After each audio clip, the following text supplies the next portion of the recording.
To log into the Jucyai platform, visit app.jucyai.net.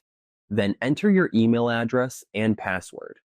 If you need to sign up, click on Sign Up and follow the registration process to create your account on the Jucyai platform.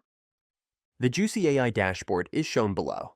Begin by creating an AI agent for your business. Click on the Agents menu, as indicated by the red arrow below. The agent creation window is displayed below, showing several agents such as Chat Agent and Jucyai Agent.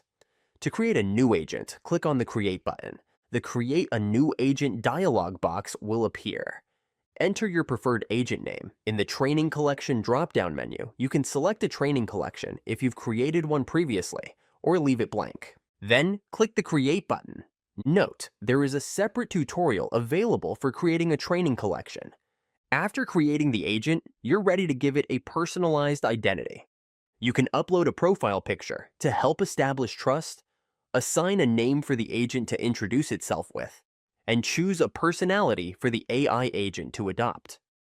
You can also access the agent window by clicking the icon indicated by the arrow below. Next, click on Business Info. Here, you'll need to enter the name of your business that the agent will represent as an expert. For example, McDonald's restaurant. Then, provide a description of your business, which will help the AI agent better understand and serve your business.